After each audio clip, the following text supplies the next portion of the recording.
Gold, trusted gold buyers. మీరు తాకట్టు పెట్టిన బంగారాన్ని విడిపించి ఈ రోజు ఉన్న మార్కెట్ ధరకు కొనబడను.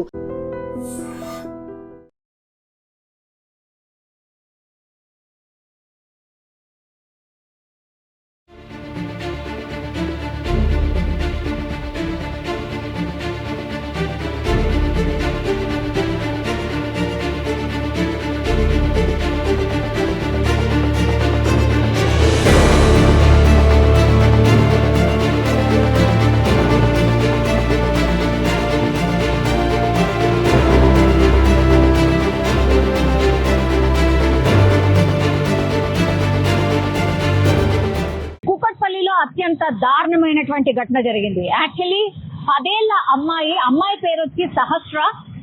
ఆమె ఈ రోజు స్కూల్ కి వెళ్ళలేదు, ఇంట్లోనే ఉండింది. అండ్ సహస్రకి ఒక తమ్ముడు కూడా ఉన్నాడు.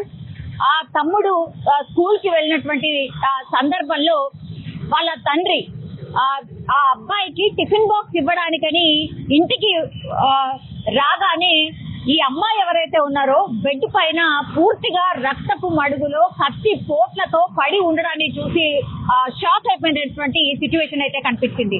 పాపం 10 ఏళ్ల పాప, ఎవరి మీద కూడా తల్లిదండ్రులకు అనుమానం అయితే లేదు. ఇద్దరు కూడా ప్రైవేట్ ఉద్యోగులు కావడం, దగ్గరలోనే ల్యాబ్ టెక్నీషియన్ గా ఇప్పుడు ఈ సహస్ర పాప ఎవరైతే చనిపోయిందో పాప వాళ్ళ అమ్మ ల్యాబ్ టెక్నీషియన్ గా పనిచేస్తోంది. అండ్ ఫాదర్ ఏమో దగ్గరలో ఉన్నటువంటి ఇంకో ప్రైవేట్ దాంట్లో ఉద్యోగం చేస్తున్నటువంటి సందర్భంలో కూకట్పల్లిలో ఒక్కసారిగా ఈ ఇన్సిడెంట్ అయితే జరిగింది. 10 ఏళ్ల పాప అంటే ఇద్దరు అమ్మ నాన్న వర్కింగ్ దాంట్లో ఉన్నప్పుడైతే ఇది అందరికీ ఎక్స్పీరియన్స్ చేస్తూ ఉంటారు. పిల్లలు ఇద్దరే వాళ్ళది వాళ్ళు ఆలనా పాలన కావచ్చు, లేదంటే వాళ్ళది వాళ్ళు ఉండడం అలవాటు చేసుకున్న సందర్భాలే మనకు చాలా మట్టికి కనిపిస్తుంది. ఎందుకంటే ఇద్దరు కూడా పేరెంట్స్ వర్కింగ్ పేరెంట్స్ ఉన్నప్పుడు మాత్రం ఇట్లాంటి సిచ్యువేషన్ ప్రతి పేరెంట్ కూడా ఫేస్ చేస్తున్నటువంటి సిచ్యువేషన్.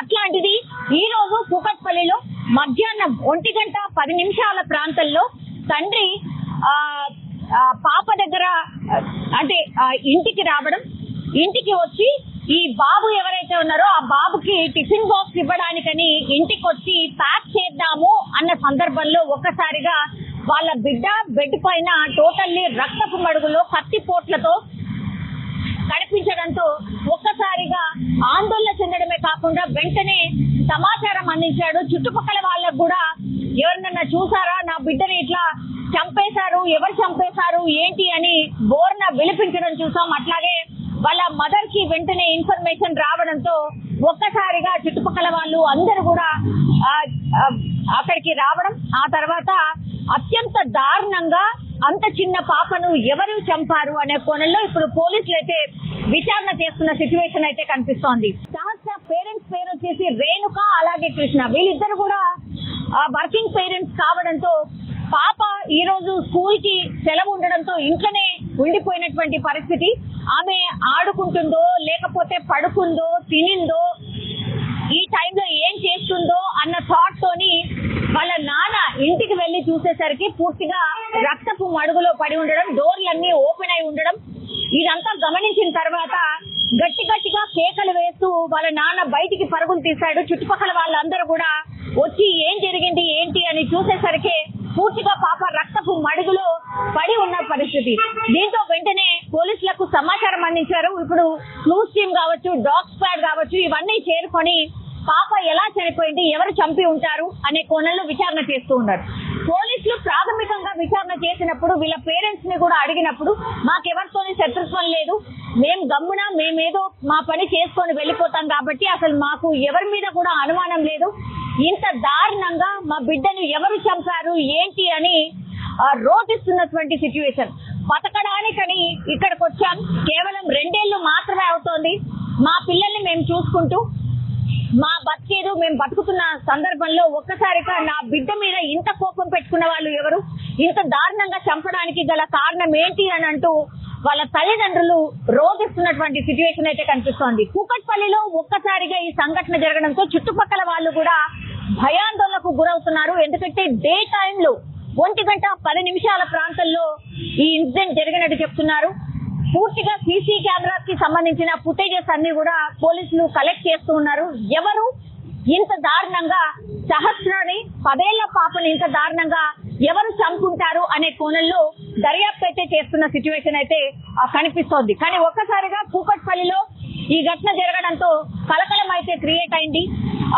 ఇంత డే టైంలో పట్ట పగలే ఒక చిన్న పాపని ఇంత దారుణంగా చంపడానికి గల కారణాలు ఏంటి అనే కోణంలో పోలీసులు అయితే విచారణ చేస్తూ ఉన్నారు. ఈరోజు మధ్యాహ్నం 1:10 మా కుకట్పల్లి పోలీస్ స్టేషన్కి ఒక డయల్ 100 సమాచారం వచ్చింది. దాని ప్రకారం ఒక 10 సంవత్సరాల పాప ఇంట్లో చనిపోయి కనిపించిందని ఆ సమాచారం యొక్క సారాంశం. వచ్చి చూడగా ఆ పాప 10 years age and 6th class చదువుతూ ఉంది. సో వాళ్ళ ఇంట్లోనే మంచం మీద పడి ఉంది. సో ఒంటిపై కత్తిపోట్లు ఉన్నాయి. సో ఇప్పుడు ఆ బాడీ చూసాము. తల్లిదండ్రులు చెప్పే వెర్షన్ ఏంటంటే వాళ్ళు 9 o'clockకి ఇద్దరు కూడా జాబ్స్కి వెళ్ళిపోయినారు. వాళ్ళు మళ్ళీ తండ్రి 12:30కి అట్లా బాబుకి బాక్స్ పంపాలని వచ్చి చూడగా పాప శవం బెడ్ మీద కనిపించిందని చెప్తూ ఉన్నాడు. సో బాడీని ఇప్పుడు పిఎంఈకి పంపిస్తూ ఉన్నాము. క్రూజ్ టీమ్ అండ్ మిగతా వాళ్ళు కూడా వాళ్ళ పని వాళ్ళు చేస్తున్నారు. సో పోస్ట్ మార్టం రిపోర్ట్ వచ్చాక మిగతా విషయాలు తెలియజేస్తాం. Thank you. తల్లిదండ్రుల చెప్పేదాని ప్రకారం వాళ్ళు ఎవరి మీద అయితే ఇప్పుడు వరకు అనుమానం వ్యక్తం చేయలేదు. స్పెసిఫిక్గా ఎవరి మీద కూడా తల్లిదండ్రులు అయితే అనుమానం వ్యక్తం చేయడం ఇంకా తెలియదు. We are verifying. పాప కేంద్రీయ విద్యాలయం చెప్పి 6th క్లాసు హాలిడేస్ ఇచ్చారని చెప్పినారు. వాళ్ళు వచ్చి ఇక్కడికి 2 years అయిందని చెప్తున్నారు. Thank you.